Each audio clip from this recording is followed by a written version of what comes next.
ইঞ্চি 200 হবে 13 হলে ম্যাম ইঞ্চিটা দিয়ে হাফ করে নেন তাহলেই বেশি। এখানে আছে না হাতের দাগ নাই? আচ্ছা 13 হচ্ছে তো 13 হলে অর্ধেক কত হচ্ছে? 6.5 6.5 আর হচ্ছে 6.5 থেকে একটু বেশি। 6.5টা কি নিলাম আমি? 600 হবে 200 কম হবে টাকা থেকে। হাইট হচ্ছে 13। আমরা হচ্ছে ভগ্নাংশ নিচ্ছি তো এই জন্য আপনাদের সেই জন্য বলছিলাম ভগ্নাংশ না নিয়ে ভগ্নাংশ সেখানে বেশি আমি হিসাবটা বুঝতেছি না। কঠিন থেকে ধরলে সবটা বুঝে যাবে। ভগ্নাংশটাও তো শিখতে হবে। ছয় থেকে হচ্ছে 6.5 থেকে বেশি।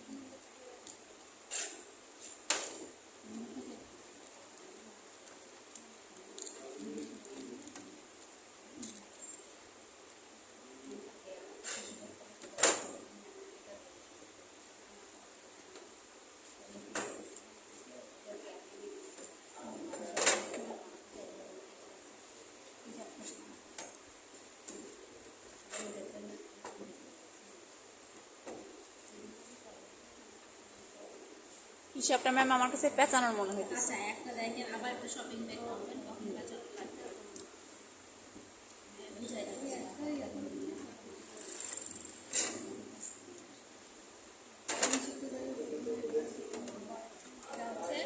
Body part. বডি পার্ট কত ইঞ্চি? ওখানে আছে তো 10 বাই এদিকে 10 আর হচ্ছে 13 এদিকে 13 ইঞ্চি আর এদিকে হচ্ছে 10 ইঞ্চি। এটা হচ্ছে লাঞ্চ ব্যাগ। এখানে এটা কয় দুটো অংশ দুটো পার্ট কাটতে হবে। হ্যাঁ এটা একটু দিতে হবে বডি পার্ট দুটো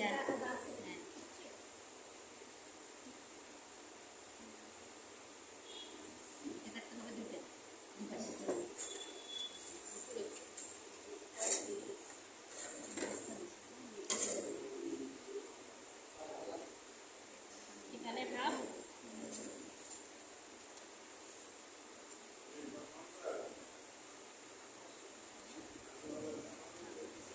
এই যে কাটার কথা বলছি না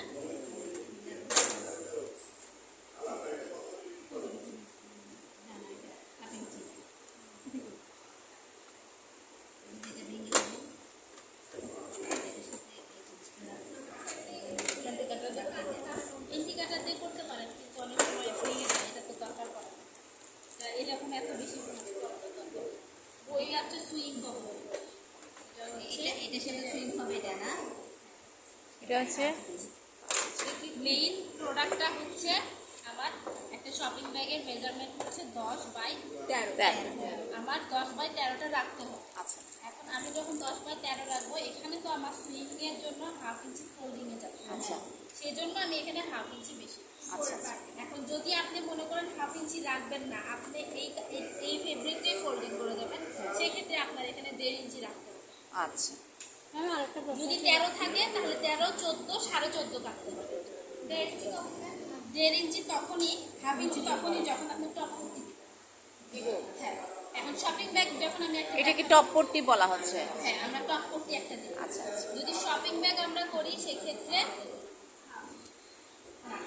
যদি টপ করতে দিই তখন হাফ ইঞ্চি আর যদি শুধু এই কাপড়টা দিয়ে করতে চাই কোনো টপ পট্টি ছাড়া আমার এখানে 1.5 ইঞ্চি বেশি। আচ্ছা আমার একটা আচ্ছা লেট করে আসছেন থেকে না ও তো আজকে কালকে আসে নাই ফেলে দিচ্ছিল আজকে আমি এটা শুরু করছিলাম তখন 10টার পরে কে কে আসছে কেন আপনি 10টার পরে আসছেন?